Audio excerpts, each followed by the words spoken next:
To me, it's a daggone, it's a compliment. It's a compliment, man, to be, and a lot of times it can fuck you up. It can ruin your life. You can be obsessed, but I'll tell you one thing. If you want to be great, you want to be the baddest motherfucker ever at what you do, you could be misunderstood by everybody because you're going to be so fucking obsessed and so driven to get there. That's what it takes. That's the truth. It takes every second of your fucking life. Anybody says balance? Yeah, balance is important for a lot of fucking people. It is. But if you want to fucking go to that edge where people do not like you, don't understand you, question everything you fucking do, you've arrived. When you are misunderstood to the point where fucking people think you're psycho and you're nuts and you're this and that, why are you in the fucking gym at 1 o'clock in the fucking morning? You just got to doing an op for fucking 13, 14 hours after Ranger School, man, at the gym. What is wrong? You will never understand what is wrong with me. And that's why I'm so fucking glad you don't, because I'm in the right fucking spot. When people don't understand you anymore, you're in that spot of obsession and drive where people are like, what the fuck is wrong with this guy? I don't want to talk to you, man, because you're not going to get it. The first thing I do with fear is I study it. I study the fuck out of it. I've been afraid of a lot of things in my life. I still am. I study the fuck out of my fear. And once you study the fear, you realize 9 times out of 10, it's just anxiety. Something that you gotta get the fuck over. Fear is only a second. Anxiety is what lasts for a long fucking time. Okay, does that make sense? Yeah, absolutely. So when I'm at fucking 15,000 feet looking out, getting ready to jump out of a fucking airplane, that ain't fun for me.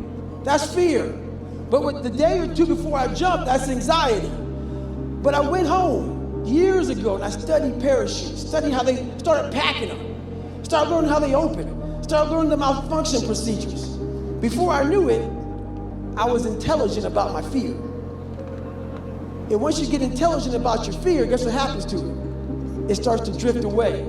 Because now, fear is some of the unknown shit. I became a genius at the shit I was afraid of.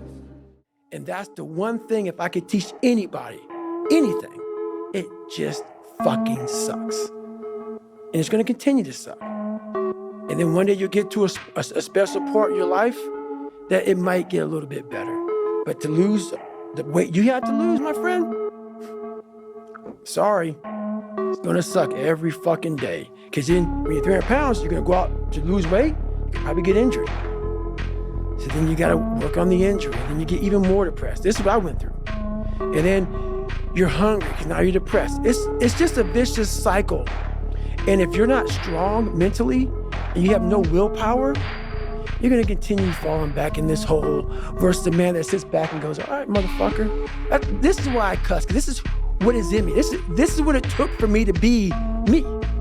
Sorry, it didn't take, hey, okay, we're gonna do this today. No, this fucking really sucks. This is real, dude. This is real. What people understand is that they live for themselves, not knowing that you have the power within yourself to change millions of lives by facing life, by facing yourself. And through that, I would die never knowing that I had the power to change millions of lives. And what haunts me the most, people ask me, what haunts you the most?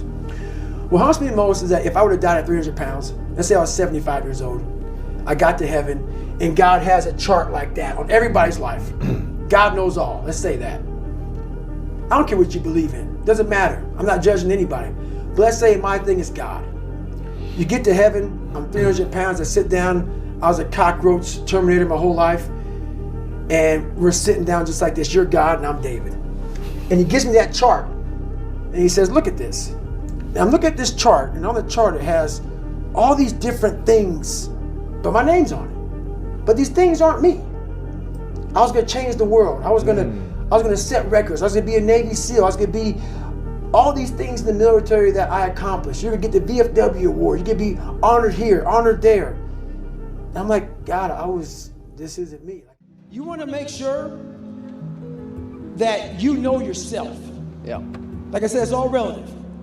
My journey has pushed me so far, so lonely in my head, and a lot of lonely, it's called the unseen work.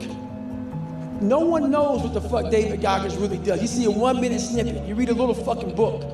The shit I do on a daily fucking basis gives me that very confidence. Like I said up here, I know I've built belief that I may have failed, but building that belief I know I just didn't figure it out yet. Not that I can't do it, I just didn't figure it out yet. And that's what all that is. And I've also built up an insanely high pain tolerance by having that dog. That dog. I'm not trust me man, I was born some sickly little abused kid, afraid of everything. But I built up that dog, and once you build that dog in you, man, the pain and the suffering and the lonely nights and the fucking unbalanced, if you put the right people in that foxhole with you, you are a dangerous motherfucker. Very dangerous. So the 40% rule is all of that. You get to 40%, your brain says, we're done. Let's roll, man. This is starting to get painful. This is uncomfortable. So you sit down. You have to figure out ways, and everybody's different. That's how the book kind of talks about, like we all have these things about, 5 steps to this and 4 steps to this. It's a lot more than that. That's all bullshit.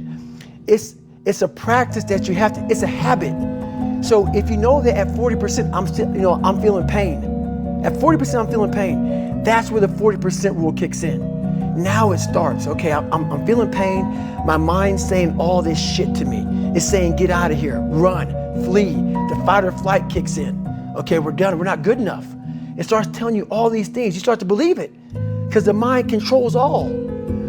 This is the time where you have to gain control back of your mind. It's okay, let me see if I can go 45%. And then once you start giving yourself more and more hope and start realizing, okay, the mind starts to be, okay, what are you doing? We're supposed to be going right and you're going left. One thing I found out was for several years I gave myself a way out. When you were 300 pounds? When I was 300 pounds, when I was, all the way up until I was 24 years old. I would climb a mountain, I'd fall back down. I start climbing, I fall back down for the first 24 years of my life. I went to my first Hell Week, my second Hell Week, and then my third Hell Week came in SEAL training, and the CEO, Captain Bowen, looked at me. I'm on crutches, I'm all jacked up. He says, hey, this is your last time you're gonna go through buds. This is it. I had several stress fractures. I had double pneumonia, I was jacked up, and he gave me a few months to heal. And he said, this is your last time going through. I shouldn't even let you go back through. Wow. I started Navy SEAL training with stress fractures. Stress fractures, That's not shin splints. That's hard to finish. Stress fractures. Starting the hardest training, arguably the hardest training in the world with stress fractures. So the moment I decided to change my life, what inspired the change was basically, I was sitting at home and I was about 300 pounds and I was watching a Discovery Channel show. I don't know if it was Discovery Channel or History Channel, but it doesn't even matter. I was watching a show on TV about these guys going through BUDS, which is basic underwater demolition SEAL training, or you can say SEAL training. So I'm watching these guys in the water and they're going through Hell Week, and it just made me feel extremely small because I was afraid of the water. I was afraid of a lot of different things at that time. And I just wanted to see, so at the end of the show, what happens is you see these 18 or so guys graduate. And I just had this feeling in my heart that I wanted to know how that felt, to sit in that chair. I saw so many guys quit. So many guys were quitting during Hell Week and quitting during the second phase and third phase. And those last 18 guys that survived all the training, I wonder how it felt to be one of them.